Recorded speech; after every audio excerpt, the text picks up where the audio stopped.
Babylon का तारा संग्रहकर्ता। Babylon के तारों भरे आकाश के नीचे एक बच्चे की चमकती हथेली पर एक गुप्त भविष्यवाणी अंकित थी। राजकुमारी तारा की खिलौना नाव शाही बगीचे की धारा में फंस गई। राजकुमार डेरियस को एक टोकरी में बच्चा और एक जिज्ञासु मीरकैट मिला।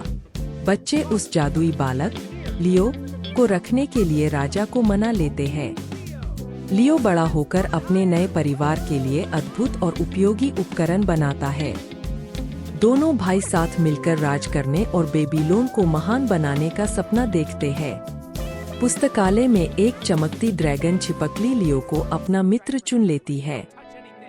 लियो एक गुप्त पत्र खोजता है जिसमें उसकी तरह चमकते हाथों वाले लोगों का उल्लेख है। राजा तारादृष्टा लोगों से एक विशाल मीनार बनाने का आदेश देता है। लियो थके हुए श्रमिकों को देखता है और एक साहसी लड़की लूना से मिलता है। मीरकैट पिप्पा एक पेस्ट्री चुराकर निर्माण स्थल की ओर भाग जाती है।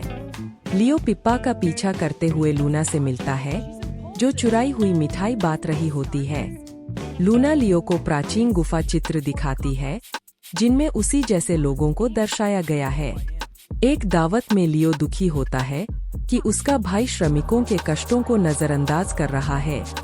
पुस्तकालयाध्यक्ष बताता है कि लियो तारादृष्टाओं का खोया हुआ राजकुमार है। तारा चुपके से यह सच सुन लेती है और अपने भाई के लिए उसका दिल भर आता है। क्रोधित राजा सबके सामने घोषणा करता है कि लियो उसका वास्तविक पुत्र नहीं है।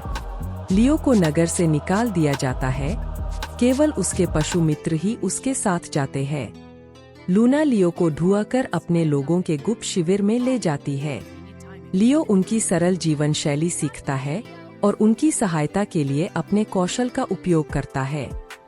वह समझता है कि उसका जादू सद्भाव से जुड़ा है, जो सुंदर तारकीय आकृतियां रच सकता है।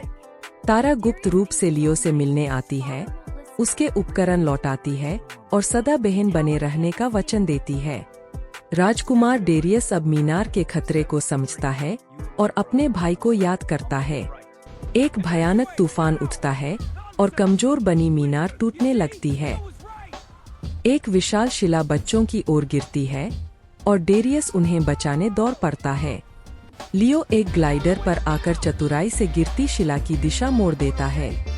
दोनों भाई पुनः मिलते हैं और समझते हैं कि सच्ची महानता इमारतों में नहीं, लोगों की सहायता में है।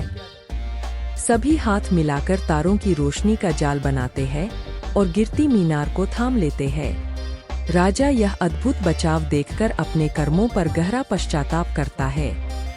राजा तारादृष्टाओं को मुक्त करता है और लियो से क्षमा मांगता है।